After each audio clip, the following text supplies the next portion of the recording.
18वीं सदी के अंत तक मुगल साम्राज्य कमजोर हो चुका था। उत्तर भारत में कई क्षेत्रीय ताकतें उभर रही थीं। पंजाब क्षेत्र में सिख मिसलें अलग अलग इलाकों पर शासन कर रही थीं। इन मिसलों में एकता कम थी, लेकिन युद्ध कौशल बहुत मजबूत था। रणजीत सिंह का जन्म 1780 में गुजरांवाला में हुआ था। कम उम्र में ही उन्होंने नेतृत्व और युद्ध कौशल दिखाना शुरू कर दिया था। उनके पिता महासिंह सुक्करचकिया मिसल के नेता थे।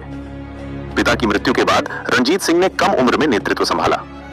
रणजीत सिंह धीरे धीरे पंजाब की मिसलों को अपने साथ जोड़ने लगे। उन्होंने युद्ध के साथ साथ कूटनीति का भी इस्तेमाल किया। उन्होंने कई दुश्मनों को हराया और कई को अपने साथ मिला लिया। 1799 में उन्होंने लाहौर पर कब्जा किया। 1801 में उन्होंने खुद को पंजाब का महाराजा घोषित किया। यहीं से सिख साम्राज्य की मजबूत शुरुआत हुई। उनके शासन में सभी धर्मों को सम्मान दिया जाता था।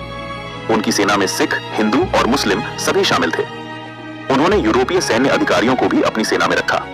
इससे सिख सेना आधुनिक युद्ध तकनीक सीख पाई। 1845 में पहला एंग्लो सिख युद्ध शुरू हुआ। यह युद्ध ब्रिटिश ईस्ट इंडिया कंपनी और सिख साम्राज्य के बीच हुआ। इस युद्ध में सिख साम्राज्य हार गया और कुछ इलाके अंग्रेजों को देने पड़े। इस युद्ध में कई बड़ी लड़ाइयां हुई। 18 दिसंबर 1845 को मुदकी की लड़ाई हुई, जिसमें अंग्रेज जीत गए। 1845 को फिरोज शाह की लड़ाई हुई, ये भी अंग्रेजों की जीत से खत्म हुई। 10 फरवरी 1846 को सबराओं की लड़ाई हुई। उनकी सेना को खालसा सेना कहा जाता था। ये सेना अनुशासन और साहस के लिए जानी जाती थी। उन्होंने तोपखाना और घुड़सवार सेना बहुत मजबूत बनाई। रणजीत सिंह ने अंग्रेजों से सीधे टकराव से बचने की नीति अपनाई। 1809 में उन्होंने अंग्रेजों के साथ अमृतसर संधि की। इस संधि के बाद सतलुज नदी के पार अंग्रेज और पंजाब के बीच सीमा तय हुई। रणजीत सिंह का साम्राज्य कश्मीर से लेकर पेशावर तक फैल गया था। उनके शासन में पंजाब आर्थिक और सैन्य रूप से मजबूत था। उनके रहते अंग्रेज पंजाब पर हमला करने की हिम्मत नहीं कर पाए।